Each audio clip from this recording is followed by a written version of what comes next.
Actes, chapitre 12. Je vous invite à lire tout le chapitre. Les questions du roi Hérode. Hein, voilà, un drôle de personnage quand même. Hein. On a vu que dès le début de l'histoire de l'Église, la persécution de l'Église, mais des chrétiens, elle augmente crescendo, hein, de plus en plus, même fortement.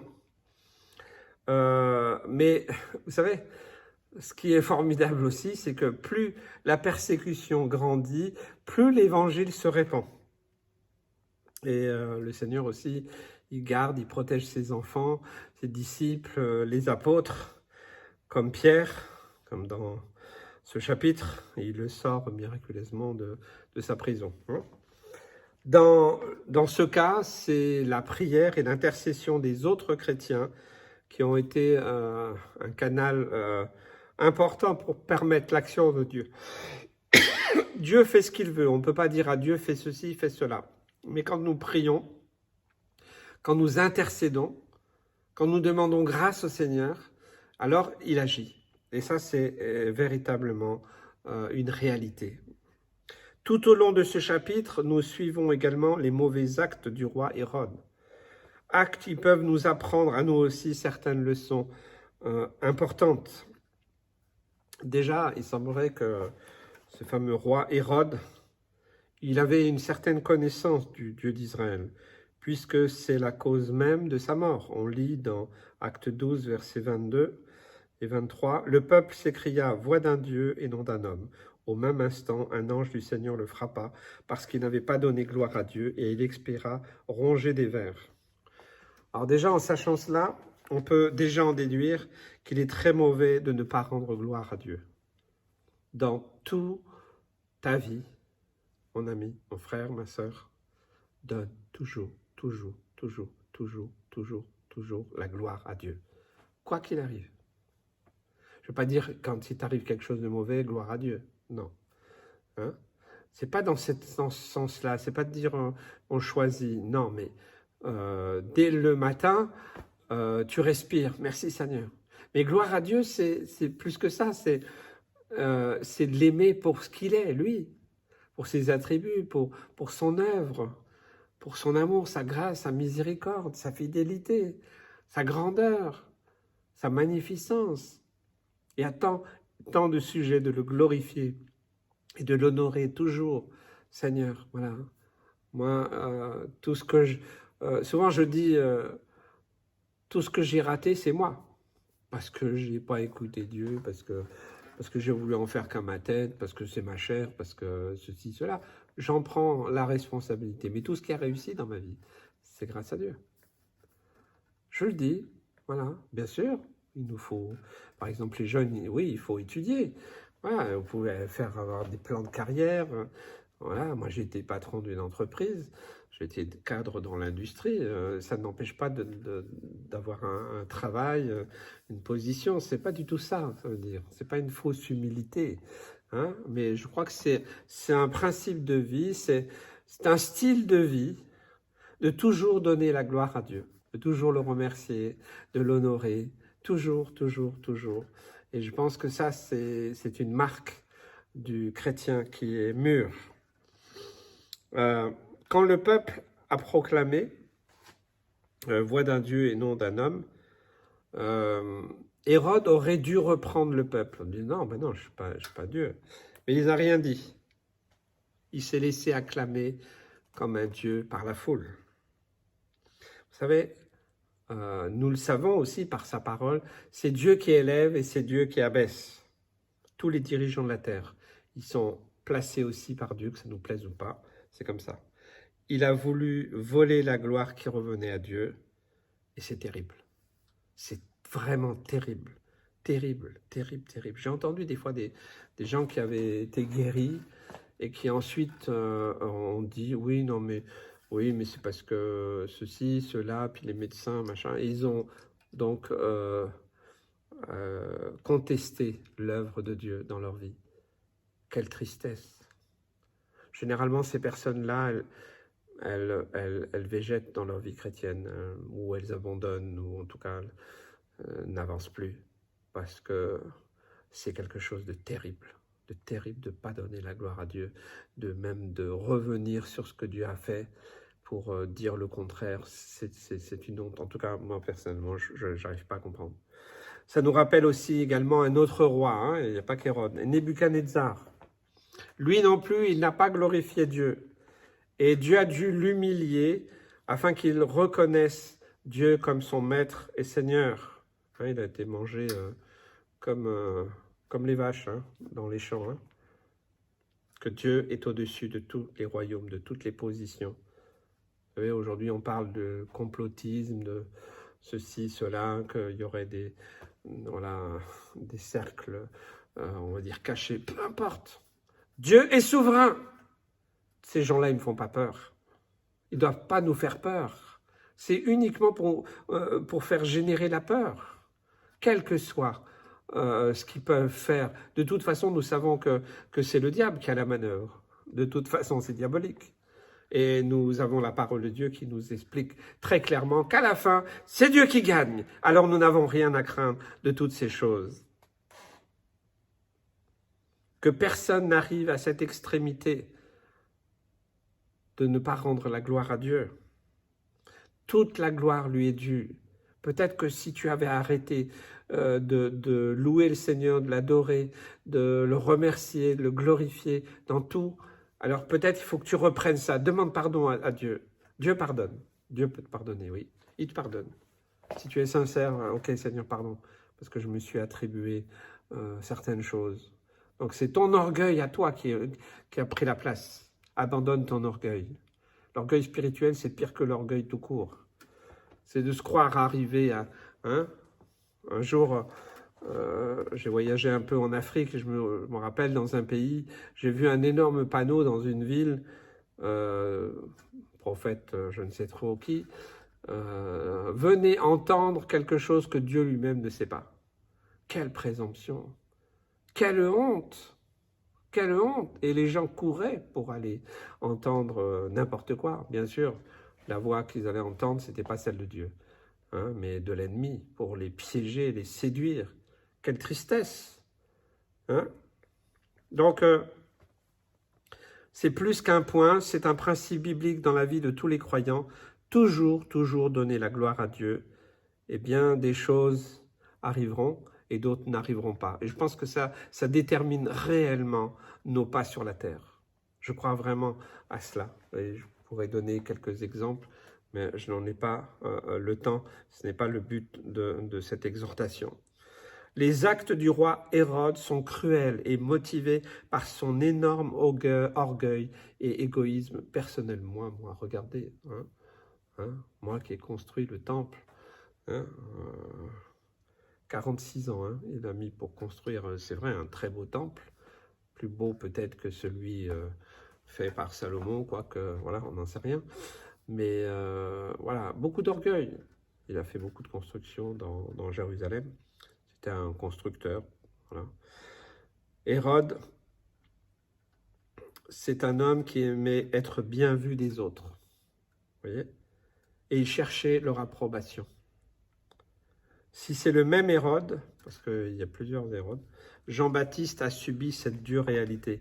Il voulait d'abord le garder en vie parce qu'il avait peur de la foule, mais à cause des autres dignitaires réunis dans son palais, et afin de garder la tête haute et une bonne réputation, il exauça le vœu de faire couper la tête de Jean-Baptiste.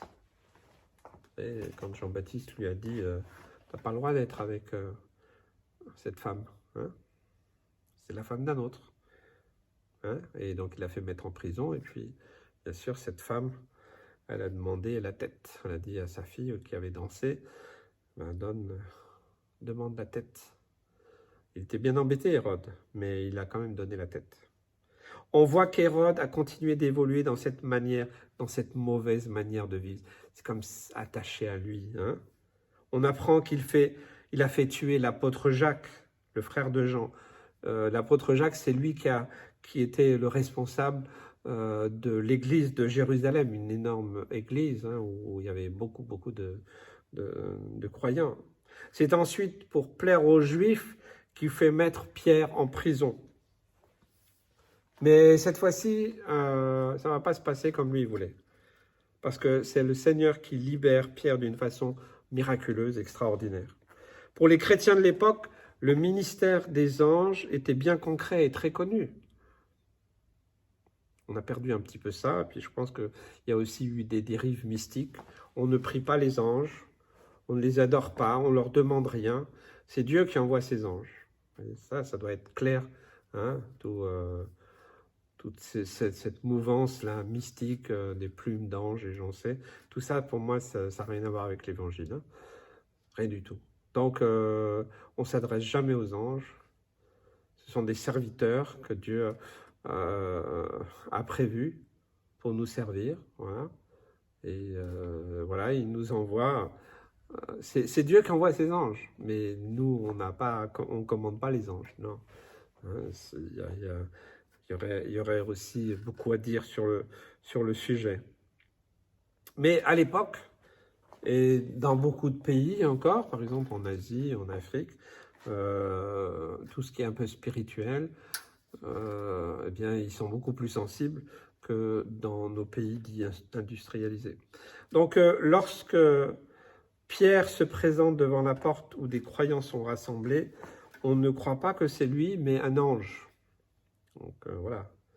C'est aussi en partie dû à l'intercession des croyants, parce que, alors que Pierre était en prison, les autres chrétiens, disciples, les apôtres, ils étaient en prière, et puis quand Pierre il tape à la porte, non, ça doit être un ange.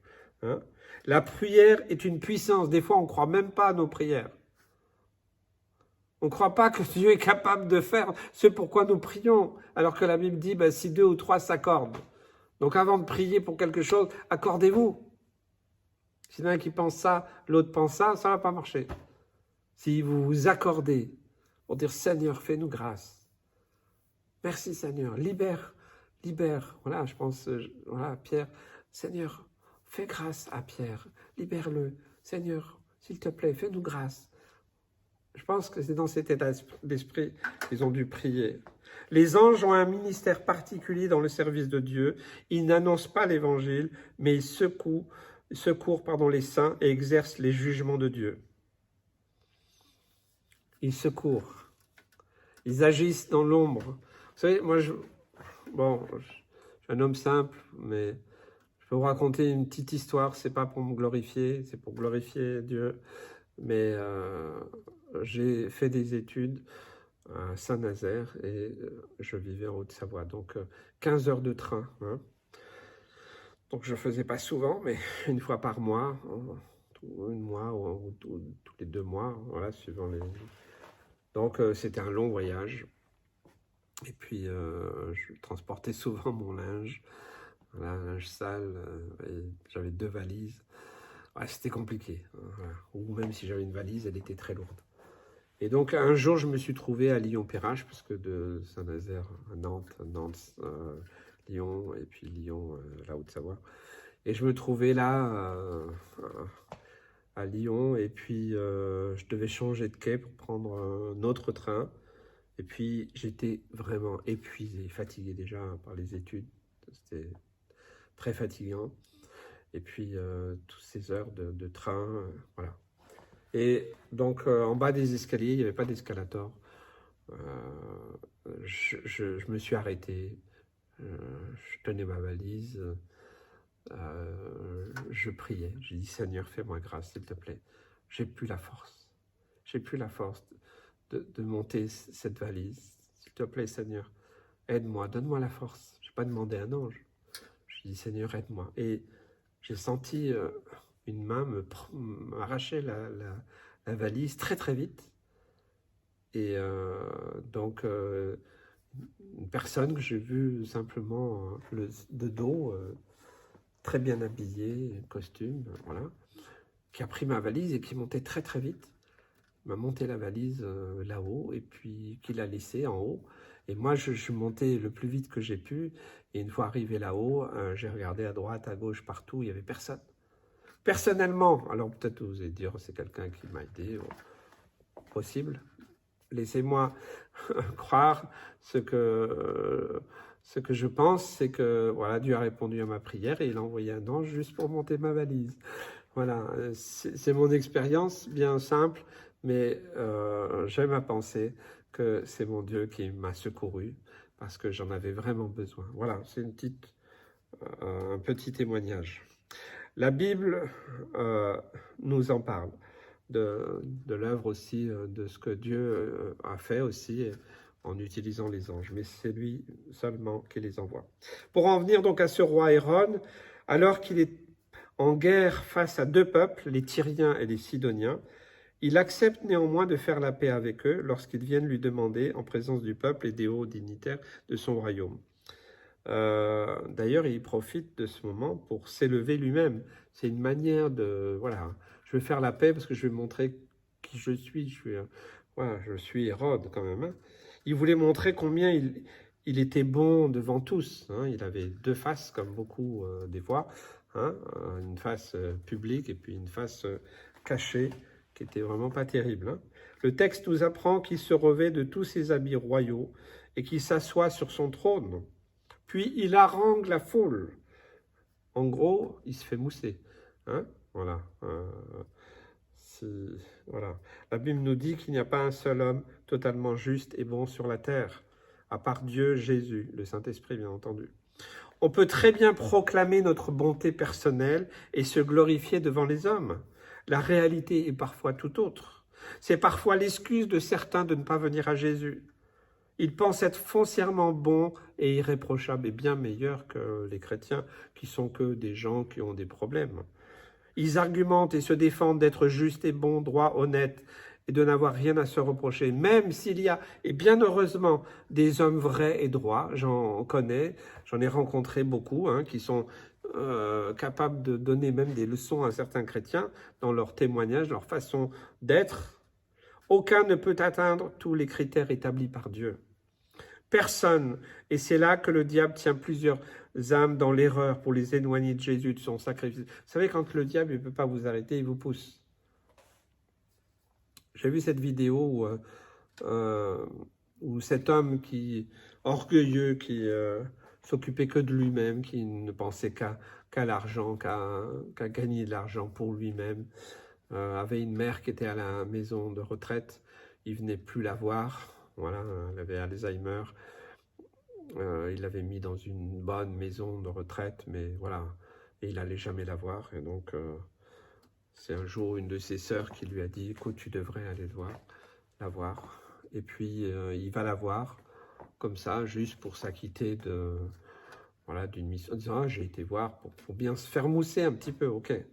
Mais sa mère était chrétienne et même si elle avait Alzheimer, quand son fils est venu, le Saint-Esprit a redonné toute la raison à cette femme et alors elle a parlé, elle a ouvert la bouche et c'est une parole qui est venue du cœur de Dieu.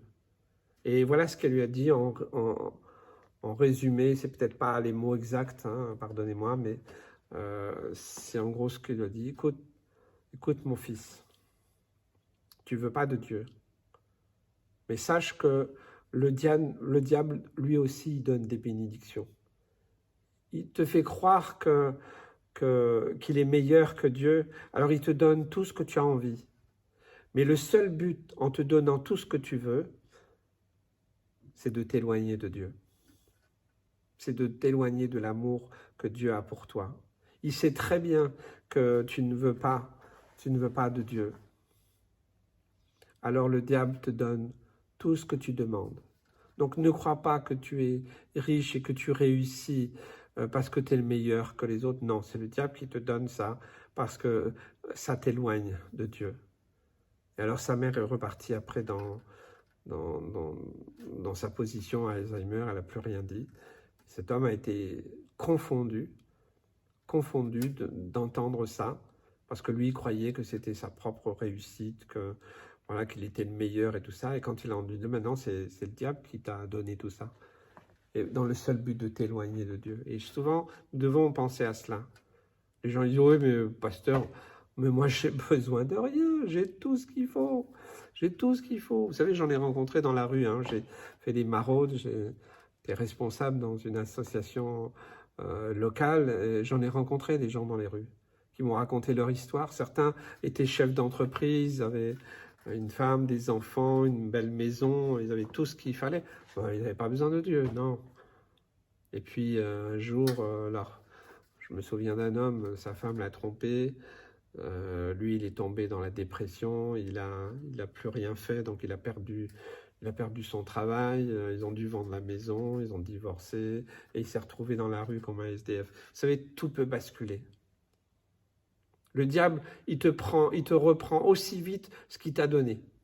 Mais quand Dieu te donne quelque chose, c'est du costaud. C'est valable, ça tient. C'est ça la différence. Le diable, il te donne pour t'éloigner de Dieu, pour te faire croire que voilà, tu n'as pas besoin de Dieu. Mais le jour où il ne te veut plus, il va te jeter parce qu'il n'aime personne, il n'aime pas les êtres humains. Dieu aime tous les êtres humains, mais le diable n'aime personne. Même à ceux qui donnent des choses. Donc, c'est assez particulier de voir l'attitude donc de ce roi Hérode. Hein. Donc, il s'est réconcilié avec ses deux ennemis, en fait. Hein. Et ouais, ça a eu des conséquences particulières. Hein. Je crois que ce que le texte nous dit, c'est que Hérode n'est pas du tout quelqu'un, en tout cas, qu'il faut imiter. Hein. Dans Actes 12, 19, Hérode s'étant mis à sa recherche, ne l'ayant pas trouvé. Il parle de qui là? Il parle de Pierre qui avait été mis en prison.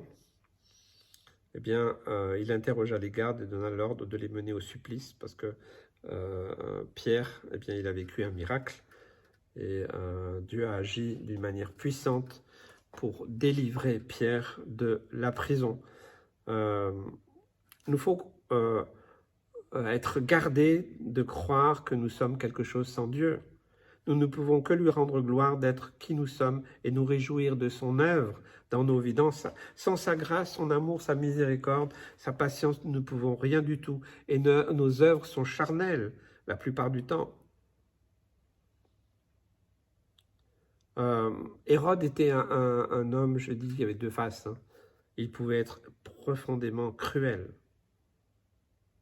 Par exemple, donc j'en ai parlé là tout à l'heure, les gardes qui devaient garder Pierre, et donc Pierre a été libéré miraculeusement, bien il les fait emmener au supplice.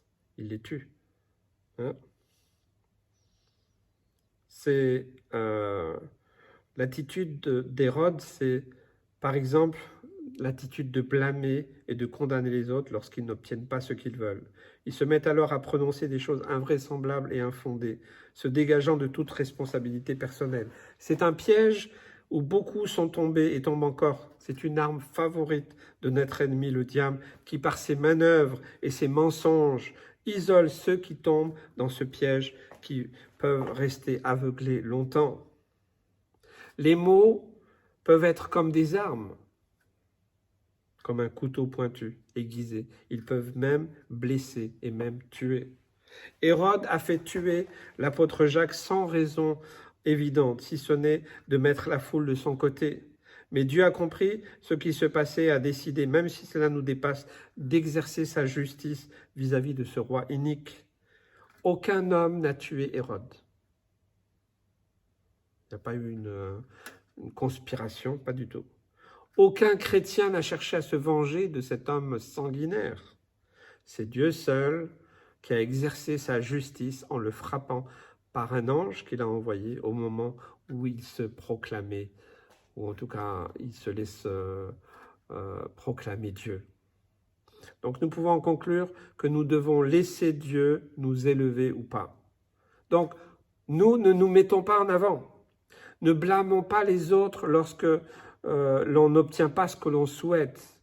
Ne cherchons pas à être bien vus des hommes, mais glorifions et honorons toujours Dieu. Rendons-lui toujours la gloire de tout ce qu'il a fait en nous et proclamons sa bonté, sa fidélité, sa grâce et son amour. Je crois vraiment que c'est important. Et de ne pas chercher non plus à se venger de quiconque. Ne souhaitons le mal à personne. Le juste jugement de Dieu va s'accomplir tôt ou tard, même si nous ne voyons jamais sa justice pendant toute notre vie. Des fois, ça m'arrive. Des fois, des gens me racontent « Mais pasteur, j'ai eu une vie terrible. Mes parents me battaient. Certaines femmes m'ont raconté où ils ont été abusés. Même des hommes. Comment c'est possible ?» Je dis, quand ça s'est passé, Dieu n'était pas en train de se moquer ou de rire. Non, il pleurait. Il ne s'est jamais réjoui du mal. Mais si la justice des hommes ne s'applique pas, comme on voit aujourd'hui, hein, la justice des hommes, elle est bien légère. Sache que de toute façon, c'est la justice de Dieu qui va s'accomplir. Quand, comment, ça ne nous regarde pas. D'ailleurs, ça ne devrait plus nous inquiéter. C'est pour ça que le pardon est possible. Le pardon. Pardonner, c'est se libérer soi-même. Ok, Seigneur, c'est plus mon problème, c'est plus à moi. Voilà, oui, moi, le mal reste le mal. Ce qu'ils ont fait, c'est du mal. Mais ok, je pardonne dans le sens où, Seigneur, c'est entre Dieu et toi. C'est entre eux et toi, pardon. Et on laisse la justice de Dieu s'accomplir. On ne leur souhaite aucun mal, on ne prie pas contre eux. Non, rien de tout cela. De toute façon, si ce n'est pas sur cette terre, ce sera au moment du jugement dernier. Tous nos actes seront jugés et donc on devra en rendre compte. Tous les hommes devront en rendre compte. Voilà, je crois à la justice de Dieu. Je ne crois pas à la justice des hommes. Elle est si faible et si certainement pas impartiale. Hein, mais la justice de Dieu, elle va s'accomplir. Que cela console nos cœurs et les cœurs blessés, meurtris. Soyons ensemble dans notre témoignage des exemples pour rendre continuellement gloire à Dieu, quels que soient les temps, les circonstances, les événements, qu'ils soient bons ou mauvais. C'est un style de vie qui porte des fruits pour sa gloire, au nom de Jésus. Amen.